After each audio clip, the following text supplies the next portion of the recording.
L'histoire est un cauchemar dont j'essaie de m'éveiller. Le 2 février 1922, en publiant Ulysse dans une petite librairie parisienne, James Joyce change le cours de la littérature, de l'art et de la culture moderne. Avec ce livre, l'Irlande fait un retour sensationnel dans la grande littérature.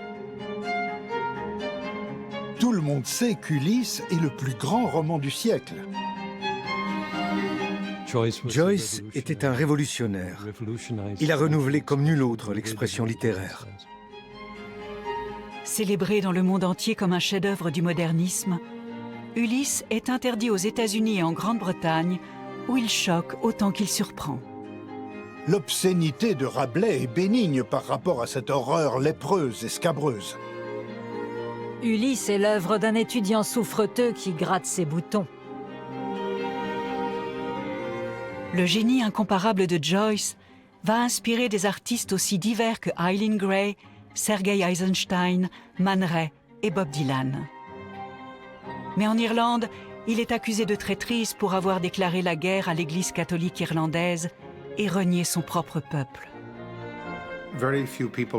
Très peu de gens étaient prêts à pousser la révolte intellectuelle aussi loin que Joyce.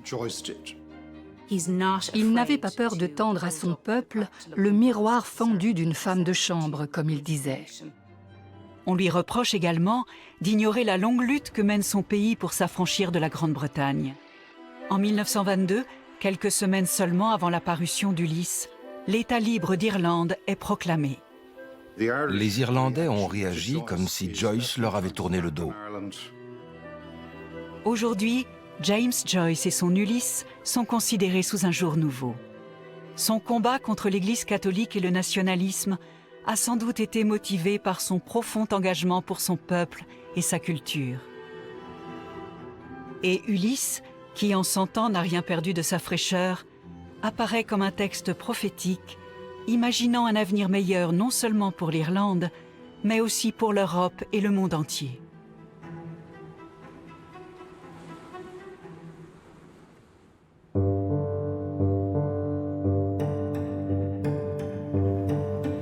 La Bibliothèque nationale d'Irlande possède 3 premières éditions d'Ulysse. Elle compte parmi les ouvrages les plus précieux au monde. Ulysse a été traduit en plus de 20 langues, dont l'arabe, l'irlandais et le chinois. Il a néanmoins la réputation d'être un livre que beaucoup commencent à lire, mais que peu terminent. De nombreux lecteurs sont terrifiés à l'idée de s'attaquer à Ulysse. J'incite souvent les gens à oublier autant que possible qu'ils ont affaire à un chef-d'œuvre et à se lancer tout simplement. Buck Mulligan émergea de l'escalier, porteur d'un bol de mousse à raser sur lequel un miroir et un rasoir reposaient en croix. L'histoire d'Ulysse commence dans la tour Martello de Sandy Cove, au sud de Dublin. Stephen Dedalus en sort peu après 8 heures du matin. Au même moment, dans le nord de la ville, le héros du livre, Léopold Bloom, quitte son domicile pour entreprendre son voyage épique à travers Dublin. On peut résumer l'intrigue d'Ulysse comme ceci. Au cours d'une journée, un type se balade dans Dublin et rencontre ses habitants. Sachant que sa femme a une liaison, Bloom évite de rentrer chez lui. Il achète des rognons chez le boucher, assiste à un enterrement, vend des annonces publicitaires, prend son déjeuner et s'émoustille à la vue de Gertie McDowell sur la plage. Puis Bloom accompagne Stephen Dedalus dans le quartier chaud de Dublin, Knighton. De là, il conduit son jeune ami ivre à son domicile d'Eccles Street, où il discute un certain temps avec lui avant de monter enfin se coucher auprès de Molly. Le roman se termine sur sa femme qui se masturbe dans le lit. Pendant que Bloom dort, Molly fait des rêves éveillés. Et d'abord, je l'ai entouré de mes bras, oui. Je l'ai attiré tout contre moi, comme ça il pouvait sentir tout, mes seins, mon odeur, oui. Et son cœur battait comme un fou. Et oui, j'ai dit, oui, je veux, oui. Nous reviendrons sur ce oui à la fin du film.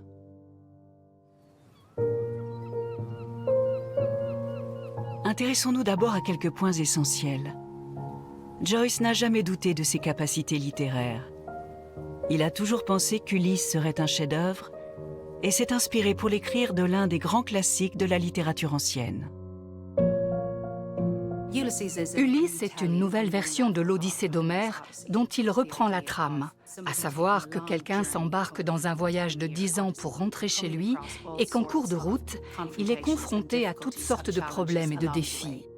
Le roman de Joyce condense le tout en une journée dans la vie d'une ville, Dublin. Joyce est fascinée par la ruse d'Ulysse et son Odyssée méditerranéenne. Parmi ses sources d'influence, un érudit français, Victor Bérard, qui est parti sur les traces de l'épopée homérique en 1912. Il a écrit un livre et pris de nombreuses photos durant son voyage. Joyce est particulièrement séduit par la thèse de Victor Bérard, selon laquelle Ulysse était phénicien et donc sémite. Voilà pourquoi il donnera des origines juives à son héros, Léopold Bloom. Mon Ulysse renaît à Dublin en tant que juif irlandais. Son protagoniste est juif, ce qui est tout à fait inhabituel dans la littérature irlandaise de l'époque.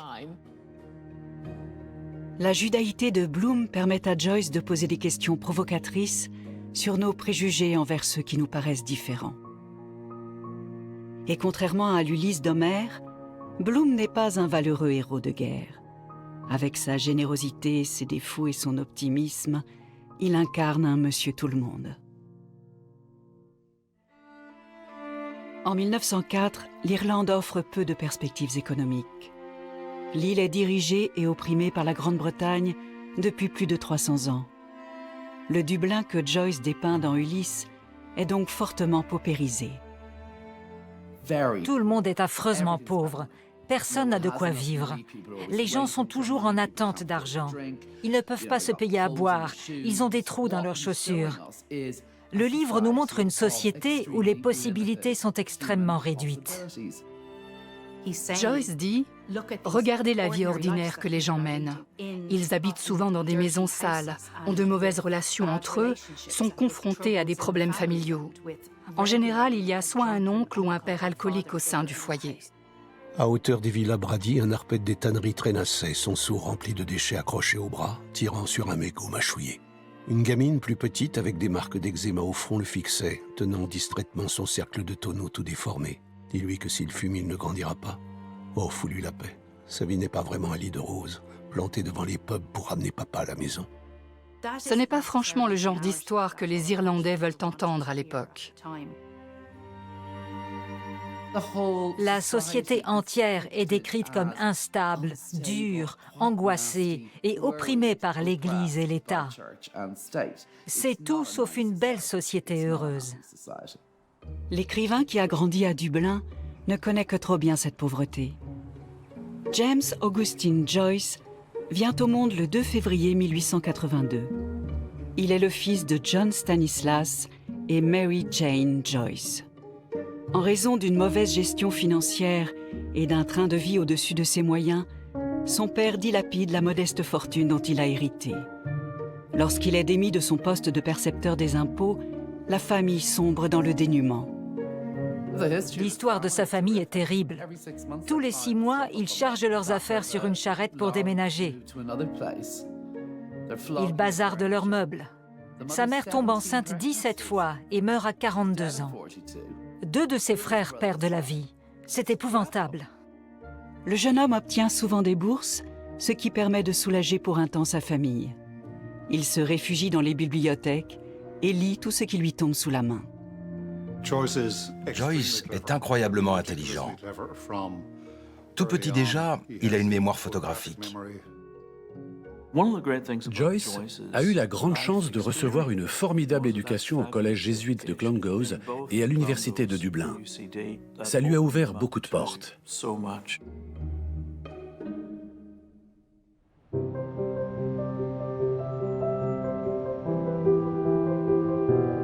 Un diplôme de langue moderne en poche, Joyce s'installe à Paris, officiellement pour étudier la médecine.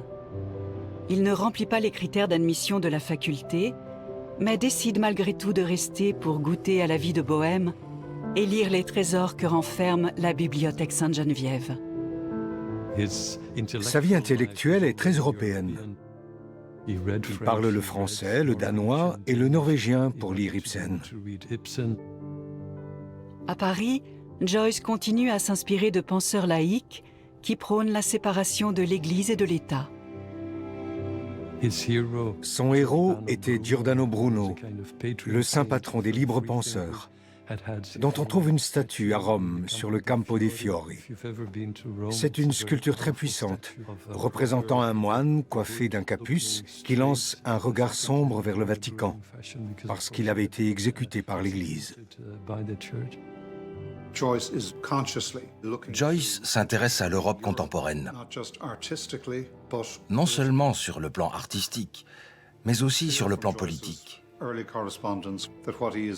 De sa correspondance de jeunesse, il ressort qu'il est en quête de ce que l'on pourrait appeler un État irlandais social-démocrate moderne, affranchi de l'influence de l'Église catholique.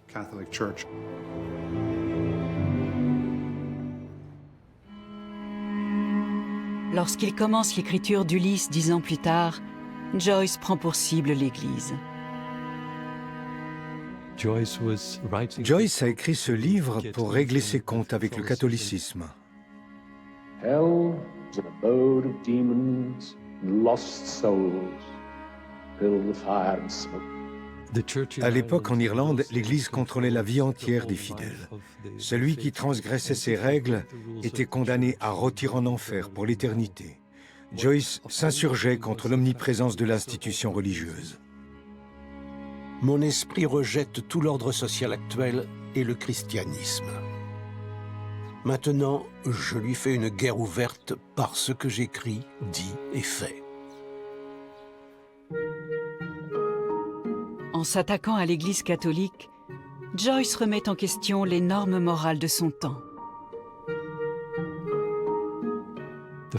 C'est le premier livre qui évoque une femme qui a ses règles. Nous sommes depuis toujours une espèce avec des menstruations, et pourtant, jusqu'en 1922, personne ne l'avait évoqué dans un roman. Il veut mettre en avant la dimension physique. Il parle donc de gens qui défèquent. Il continua sa lecture, calmement assis au-dessus de son odeur qui s'élevait. Avec ce genre de description, il change radicalement l'essence de la littérature. Et alors une fusée pulsa et splasha en spasmes de blanc flash et oh, elle éclata la chandelle romaine. Et ce fut comme si elle soupirait. Oh! Le corps était un sujet tabou. Alors un écrivain qui parlait de désir sexuel et de cul qui gratte, ça dépassait vraiment les bornes. Et ça continue de nous mettre toujours un peu mal à l'aise aujourd'hui. On se dit, on ne voit pas ça très souvent dans les livres. C'était presque considéré comme de la pornographie, surtout en Irlande. Certains critiques irlandais étaient féroces. Ce livre est un outrage à la décence divine. Ce n'est rien d'autre qu'une odyssée de caniveaux, un ouvrage expérimental, anticonformiste, antichrétien, chaotique et totalement immoral.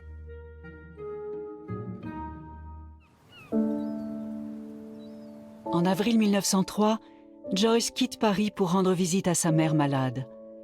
Il restera auprès d'elle jusqu'à sa mort, 4 mois plus tard.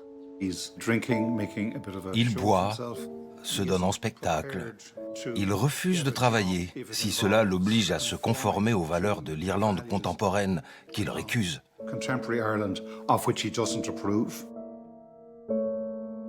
Au début du XXe siècle, la révolte contre le pouvoir britannique est encore balbutiante.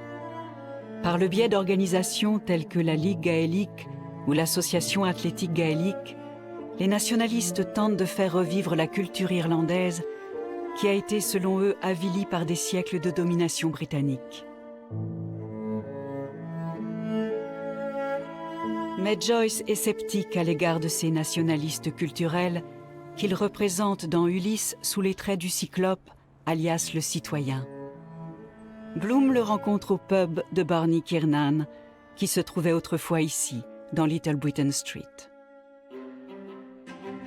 Voilà ce qu'elle est, notre glorieuse marine britannique, dit le citoyen. Elle qui régente le monde. Des types qui ne seront jamais esclaves. Le Cyclope est un des épisodes les plus drôles. Il est truffé de références nationalistes. Pour son Cyclope, Joyce s'inspire de Michael Cusack, fondateur de l'association athlétique gaélique. Il est borgne parce qu'il ne voit que l'oppression irlandaise et ne s'intéresse à rien d'autre. Mais les Saxiciaux ont essayé d'affamer la nation chez elle, alors que notre terre regorgeait de blé, que ces hyènes d'Anglais ont tout raflé pour le vendre à Rio de Janeiro.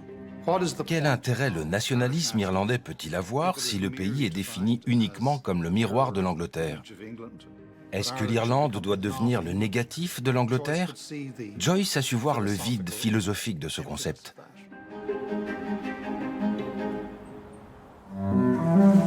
Dans leur quête de pureté culturelle, les partisans de la Renaissance irlandaise se tournent vers les communautés traditionnelles de l'ouest de l'île. Joyce ne voulait pas aller dans l'ouest de l'Irlande pour trouver l'inspiration ou une irlandicité pure. Pour lui, ça n'avait pas de sens. Il cherchait plutôt à ouvrir la culture nationale aux influences extérieures.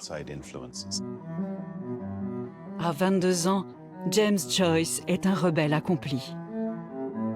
Sais-tu ce que c'est que l'Irlande? Demanda Stephen avec une froide violence. L'Irlande, c'est la vieille truie qui dévore sa portée.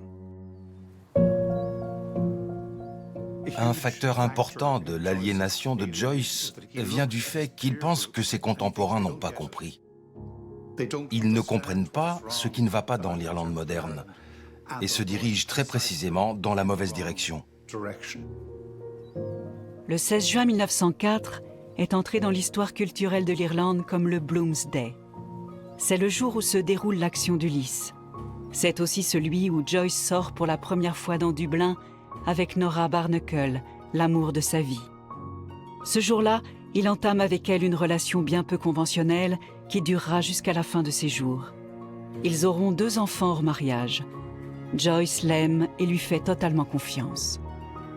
Ma chère, fidèle et bonne petite Nora, tu es mon seul amour. Je suis entièrement sous ton pouvoir. Quelques mois après leur rencontre, Joyce et sa compagne fuient l'Irlande. Sa décision de ne pas épouser Nora Barnacle et de s'enfuir avec elle était un doigt d'honneur à l'Église et au mode de vie traditionnel. Au cours des 40 années suivantes, Joyce ne retournera que 3 fois en Irlande. Dans Portrait de l'artiste en jeune homme, il cite Lucifer dans la Bible. « Non serviam », je ne servirai pas. Au fond, c'est tout Joyce, l'artiste révolutionnaire. Je vais te dire ce que je veux faire et ce que je ne veux pas faire.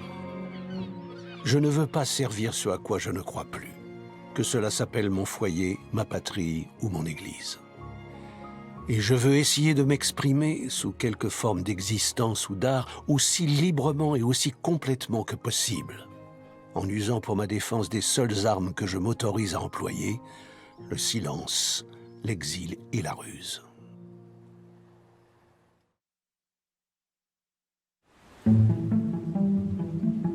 Après quelques mois d'errance, James Joyce et Nora Barnacle se retrouvent à Trieste, qui est alors une importante ville portuaire de l'Empire austro-hongrois. Joyce travaille comme professeur d'anglais à l'école Berlitz. En 1904, Trieste est un creuset culturel bouillonnant, une mosaïque de langues et de groupes ethniques.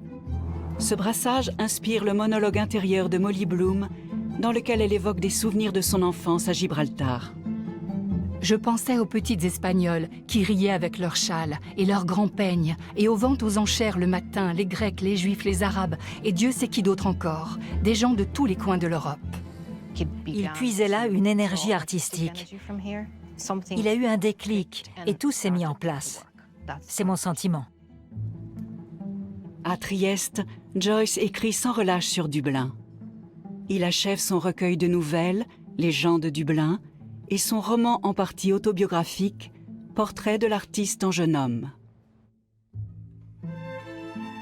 Ses liens intacts avec l'Irlande s'expriment aussi à travers les articles de presse qu'il écrit et les conférences qu'il tient à Trieste.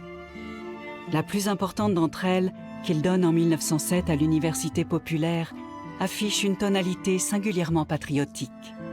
Les Irlandais aiment faire référence à leur pays comme l'île des saints et des sages.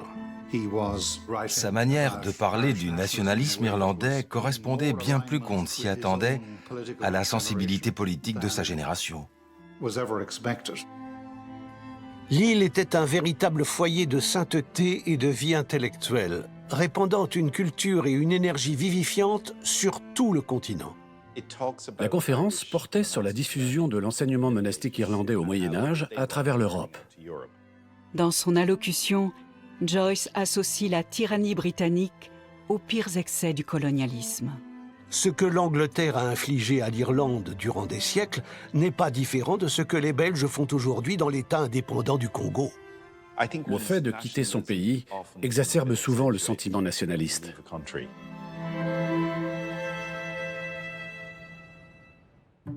Lucia et Giorgio, les enfants de James Joyce et Nora Barnacle, naissent et grandissent à Trieste. Lui continue à boire trop, et bien que la famille soit toujours à court d'argent, il refuse de vivre comme un pauvre. Il dépensait tout ce qu'il gagnait. Par exemple, ils allaient souvent au restaurant. Et il était passionné de théâtre.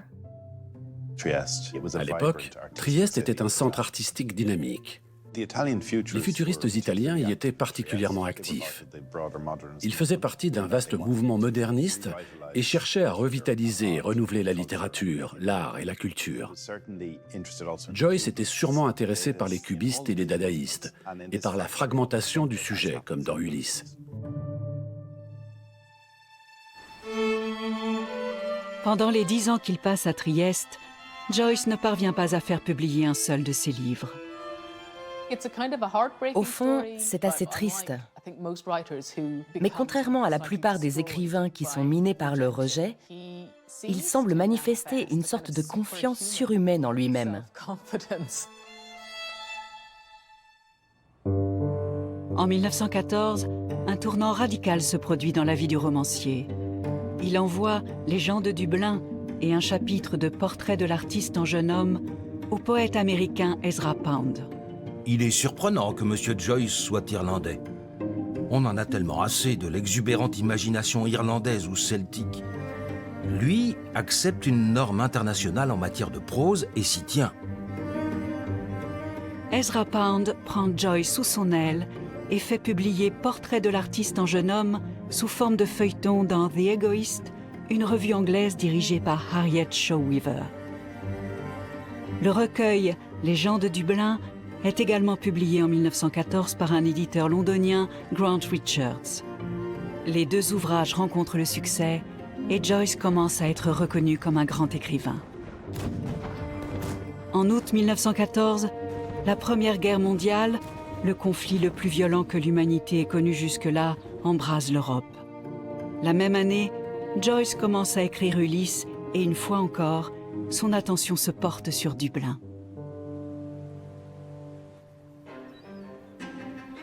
Pour ma part, j'écris toujours sur Dublin. Car si je peux atteindre le cœur de Dublin, je peux atteindre le cœur de toutes les villes du monde. Le particulier contient l'universel. Il pensait que s'il arrivait à saisir un jour de la vie des Dublinois ordinaires, alors partout dans le monde, les gens pourraient s'y reconnaître. Le fleuve Liffey, le pub de Davy Byrne, le quartier chaud du Manteau, l'église St. Andrew, la maternité de Holly Street, le cimetière de Glasnevin. Dans Ulysse, Dublin et ses personnages prennent vie. Une silhouette d'eau noire sous Merchant's Arch examinait des livres sur la charrette du colporteur. Joyce fait appel à sa mémoire et au plan de la ville pour retracer les pérégrinations de ses protagonistes. Il écrivait souvent à son frère et à d'autres proches pour leur demander d'aller voir les vitrines des magasins et vérifier ce qu'il y avait, où et quand. Chaque commerce, chaque restaurant, chaque bar est à sa place. Le barman du livre ressemble le plus possible au véritable barman. Pareil pour l'employé de la pharmacie Sweeney. À vrai dire, c'est assez fou ce désir de tout bien faire. Et curieusement, son imagination triomphe de la manière la plus éclatante quand il décrit avec justesse le savon au citron. Monsieur Bloom porta un pain à ses narines, douce cire citronnée. Ou qu'il rend fidèlement l'image du rognon chez le boucher. Et il humait paisiblement la tiède exhalaison du sang de cochon cuit et aromatisé. Un rognon suintait goutte à goutte sur un plat à dessin. C'est un de ses dons particuliers. C'est fascinant, parce que c'est sa lettre d'amour à Dublin. Il n'est jamais vraiment parti. Même s'il a quitté le pays d'une étrange manière, son âme plane toujours au-dessus de l'Irlande.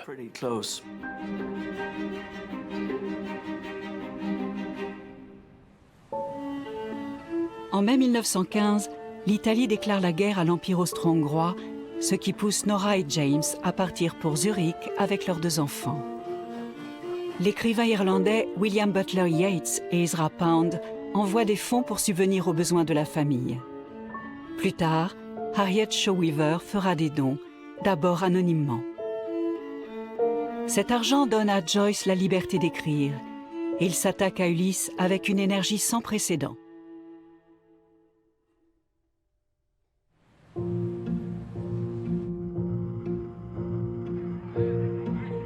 À la fin de la guerre, Joyce retourne à Paris. Il s'installe avec sa famille dans le quartier latin, où il est entouré de nombreuses librairies et où il peut assouvir son appétit intellectuel. Il a rapidement rejoint un cercle littéraire et avant-gardiste. Malgré sa réputation grandissante, les éditeurs restent méfiants et refusent de sortir Ulysse. Il faut dire que la revue littéraire américaine The Little Review a publié les premiers épisodes du roman, ce qui s'est soldé par un procès, la destruction par le feu de plusieurs numéros du magazine et l'interdiction d'Ulysse. Mais à Paris, Joyce va rencontrer une femme extraordinaire qui prendra le risque de publier le livre. Cette femme très courageuse, Sylvia Beach, tenait la librairie Shakespeare & Company. Elle, qui n'avait encore jamais publié de livre, a décidé d'éditer cet énorme texte. C'était très compliqué et ça a failli la ruiner, mais elle le soutenait. Il était très simple et modeste. Même si j'étais parfaitement consciente de son génie, je ne connaissais personne avec qui il était aussi facile de parler.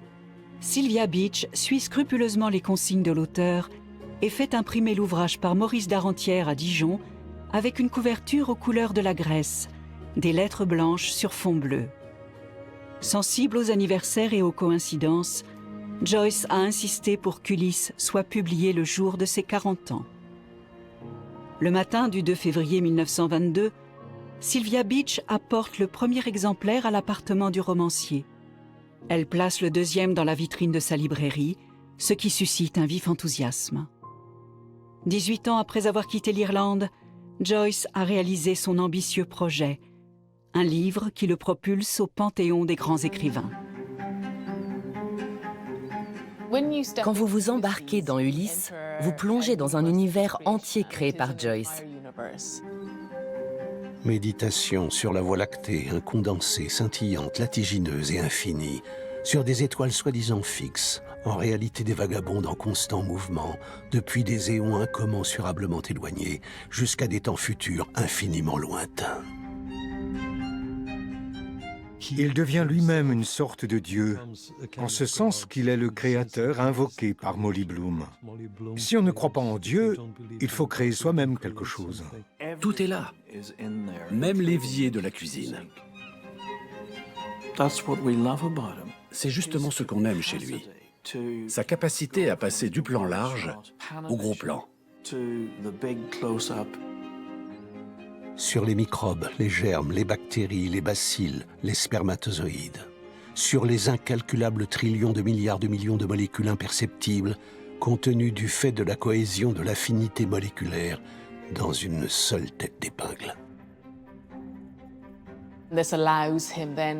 Ça lui permet de sortir de l'espace-temps et de pénétrer dans l'âme humaine.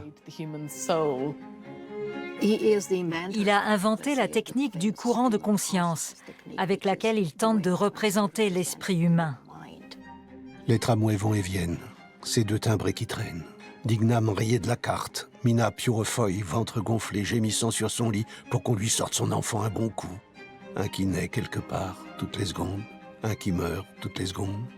Depuis que j'ai donné à manger aux oiseaux, 5 minutes. Ça a fait voler en éclats le concept de narration linéaire, l'importance de la phrase grammaticale, les notions d'intrigue, d'exposition et de personnage. Ça a balayé d'un coup toutes les idées sur ce que doit être un grand roman. Il n'y a rien de comparable, ni dans la littérature irlandaise, ni dans la littérature mondiale. C'est assommant, mais à l'intérieur, il y a une vraie joie.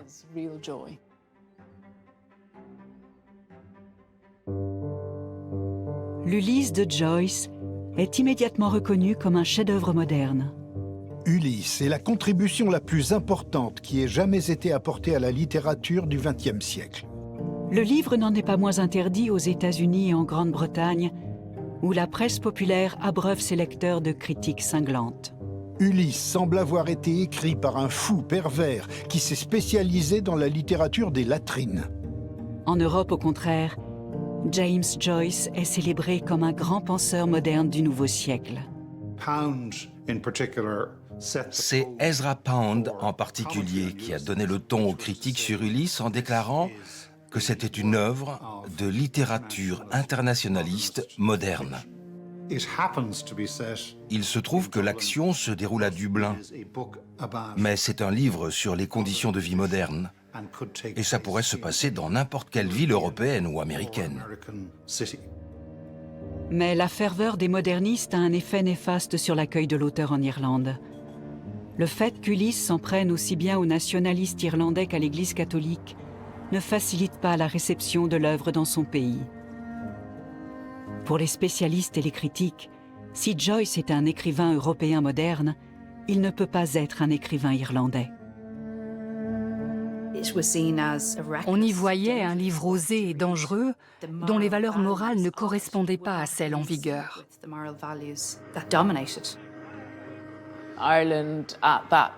Pour affirmer son pouvoir, le nouveau gouvernement enveloppe le peuple dans une chape de conservatisme et laisse l'Église s'imposer. Alors, forcément, Joyce entre en conflit avec l'autorité parce qu'il ne veut pas rentrer dans le rang. Mais malgré une censure largement répandue, Ulysse n'est pas banni par l'État libre d'Irlande.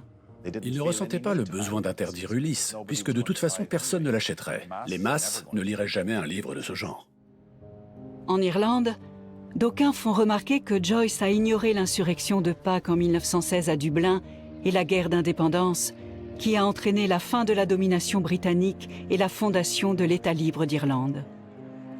Tant sur le plan littéraire que personnel, Joyce semble avoir pris ses distances avec la période de bouleversements radicaux que le pays a traversée. Mais avec le temps, les esprits évoluent et Ulysse est bientôt considéré comme le texte prophétique de l'Irlande et de l'Europe moderne. Ça a pris 100 ans. C'est peut-être le temps qu'il a fallu pour apprendre à lire ce livre.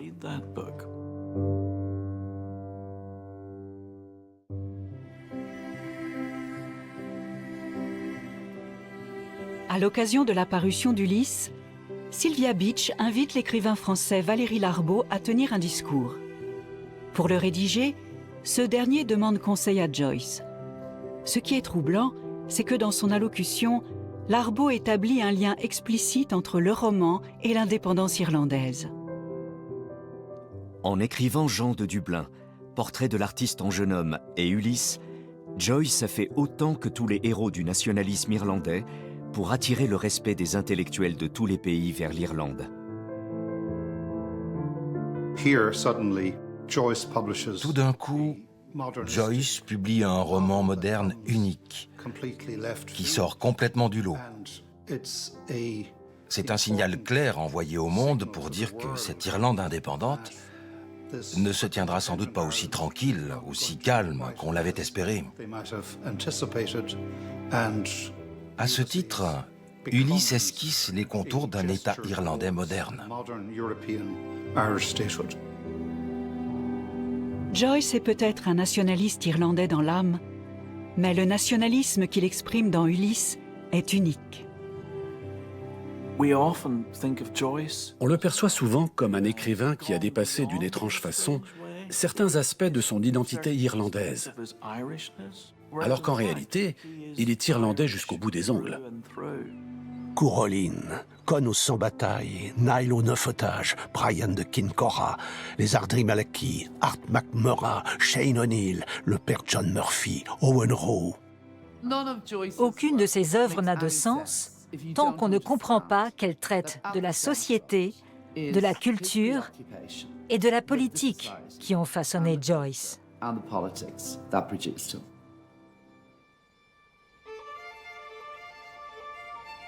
En 1924, à Paris, Joyce enregistre un passage éloquent d'Ulysse inspiré d'un discours de l'avocat irlandais John F. Taylor. Celui-ci condamne l'asservissement des Juifs par les Égyptiens. I heard the voice of that Egyptian high priest. You are a tribe of nomad herdsmen. We are a mighty people. But had the youthful Moses listened to that view of life, had he bowed his head, he would never have led the chosen people out of bondage.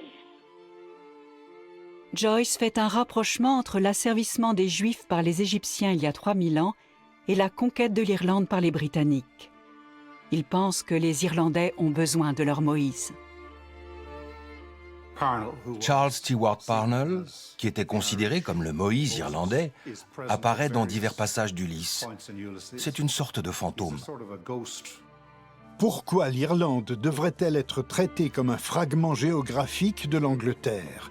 L'Irlande n'est pas un fragment géographique, mais une nation. Charles Stewart Parnell était le géant politique des années 1880. Nationaliste constitutionnaliste, il a mené une campagne d'une redoutable efficacité en Irlande et au Parlement britannique pour instaurer un Parlement irlandais et permettre ainsi aux Irlandais de se gouverner eux-mêmes. En tant que leader de l'Irish Party, il est presque parvenu à établir l'autonomie de l'Irlande par des moyens pacifiques. S'il semblait invincible, sa longue liaison avec Catherine O'Shea, épouse d'un ancien membre de l'Irish Party, l'a fragilisé. Un groupe de politiciens britanniques, ses camarades de parti et l'Église catholique se sont ligués pour le faire tomber.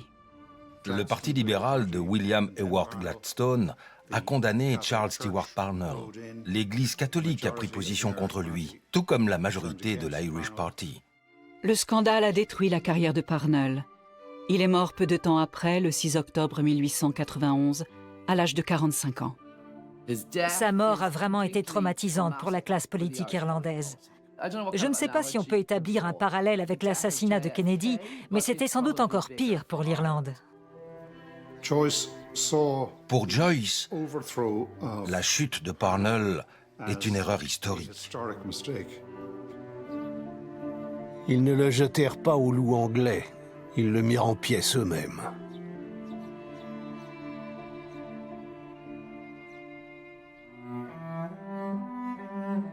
Joyce estime qu'en faisant tomber Parnell, les Irlandais ont perdu leur Moïse et qu'ils seraient de ce fait réduits en esclavage par la Grande-Bretagne, mais aussi par l'Église catholique.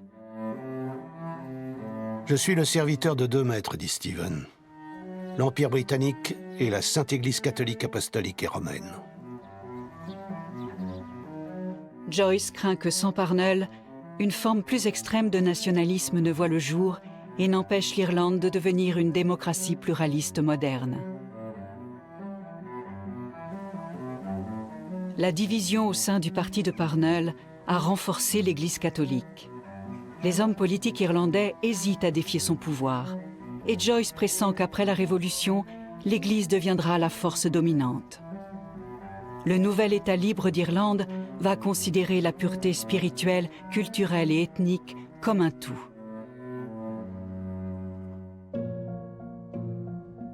La judéité européenne de Bloom est la réponse directe de Joyce à la quête de pureté de l'Irlande.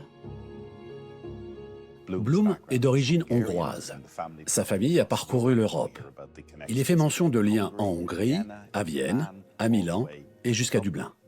Dans l'épisode sur le Cyclope, Bloom ne se démonte pas quand le vieux nationaliste, le citoyen, lui demande s'il est irlandais. Quelle est votre nation sans vouloir être indiscret?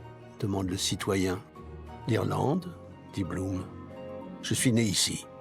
L'Irlande. La scène dégénère lorsque le citoyen se jette sur Bloom et le chasse du pub. Bon Dieu, Il fait. je lui éclaterai la tête à ce putain de juif pour prononcer le saint nom. Bon Dieu, je le crucifierai, il verra. Mettre Dieu et la crucifixion sur le même plan est évidemment ridicule et montre pourquoi l'antisémitisme est absurde. S'il y avait bien une chose que Joyce ne supportait pas dans le nationalisme irlandais, c'était la notion de pureté raciale, l'idée qu'il puisse exister un peuple ethniquement pur.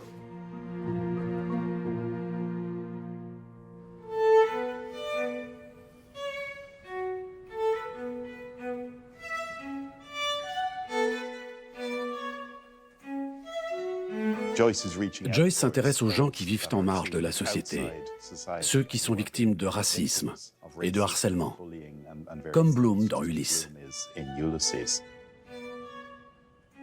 Vers la fin du livre, Bloom invite Stephen chez lui.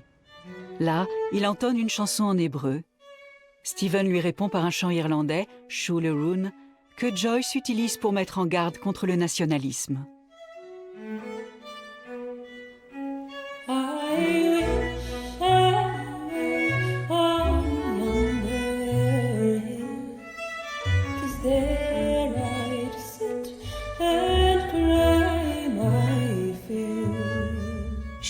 Dans Shule Rune, une femme pleure son bien-aimé parti à la guerre.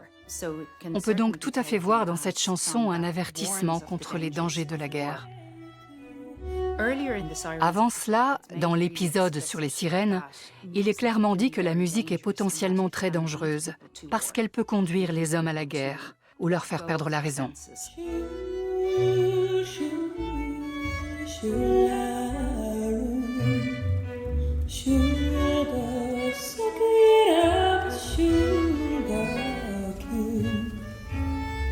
Le nationalisme est présenté comme quelque chose qui nous pousse à marcher vers le danger, les yeux fermés, comme un somnambule.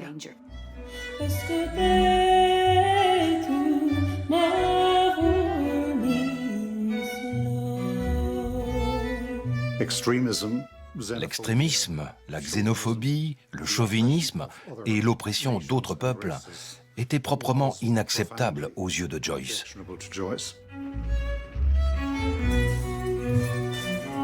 Joyce a vu très tôt les dangers de la discrimination et du nationalisme radical. À la fin des années 1920 et au début des années 1930, il a été témoin de la montée du fascisme et du nazisme. Il a même connu des gens à Trieste qui en ont fait les frais, les Juifs. Il l'a vécu de très près et ça l'a terrifié. À l'époque, les dirigeants politiques européens étaient nationalistes. Ils prônaient l'idée d'une seule voix pour tous. Finnegan's Wake est la réponse à tout cela. Il n'y a pas qu'une voix, il n'y a pas qu'une vision des choses. Après la publication d'Ulysse, Joyce s'attaque à Finnegan's Wake. Ce sera sa dernière œuvre, l'un des livres les plus exigeants qui ait jamais été écrit. Dans Finnegan's Wake, il crée un mélange international de langues qui accompagne tout le livre, ce qui le rend inaccessible. Mais d'un point de vue politique, c'est une réponse très forte. Well, you know, don't you, Kenneth, or haven't I told you, every telling has a tailing, and that's the he and the she of it. Les divisions et les frontières doivent être les plus insignifiantes possibles. C'est un fait avéré. Nous sommes tous mélangés et nous formons une seule race, la race humaine.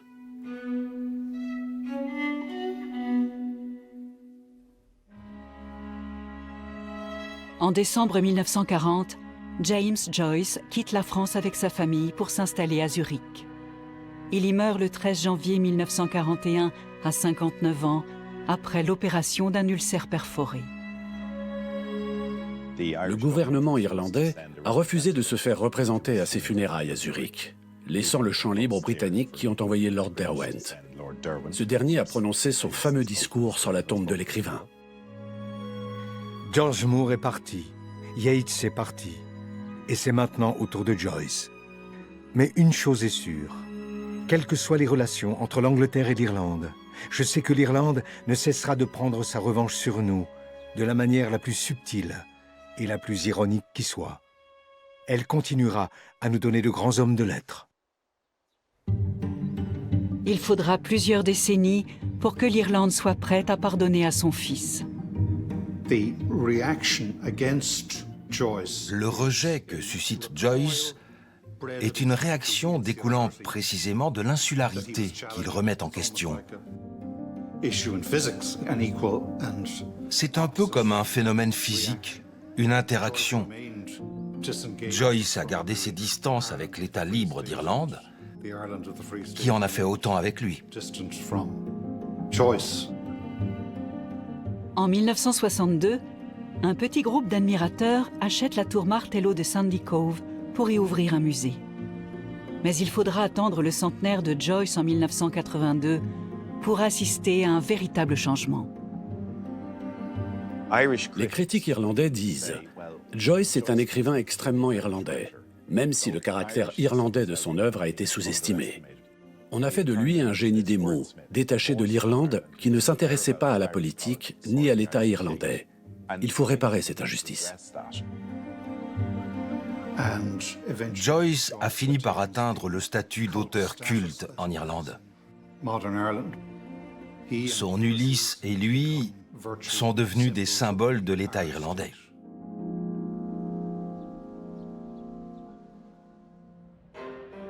100 ans après sa parution, Ulysse est salué comme un chef-d'œuvre moderne européen et irlandais.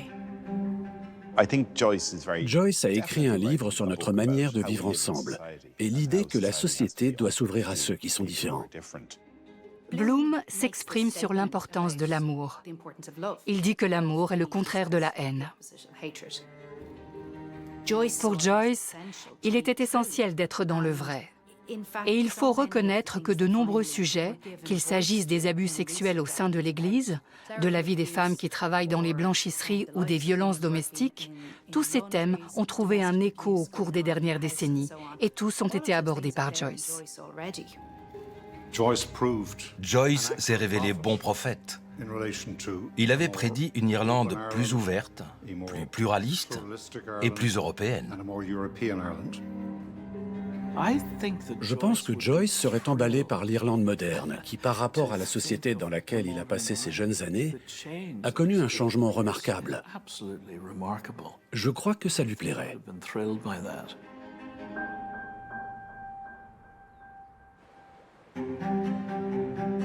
Dans l'épopée de Joyce, c'est Molly qui a le mot de la fin. Et son cœur battait comme un fou. Et oui, j'ai dit, oui, je veux, oui. Le oui de Molly devient un acte d'affirmation, de réconciliation et d'acceptation. C'est fondamentalement un livre sur le respect. Leopold Bloom respecte Molly Bloom et lui laisse son espace de liberté. Ce n'est pas un mariage parfait, mais c'est un arrangement qui fonctionne pour eux, du moins pour le moment. Dans Ulysse, Joyce affirme sa foi dans la pluralité des modèles de vie. Il ne croit pas qu'il y ait une seule et unique manière de vivre. Il est joyeux. Il aime les gens. Il aime le sexe. Il aime le monde. Il est ouvert à presque tout. Le oui de la fin exprime l'idée qu'il faut accepter l'impossibilité d'avancer, tout en sachant qu'il est inévitable d'avancer. En tant que lecteur, on est arrivé au bout d'un roman fleuve, long, difficile et complexe. C'est comme si on avait descendu l'Amazone et qu'on allait entrer dans l'océan. À la fin, il nous montre la vaste étendue d'eau et on prend le large. Le livre doit finir par oui. Il doit se terminer par le mot le plus positif dans le langage humain. Oui.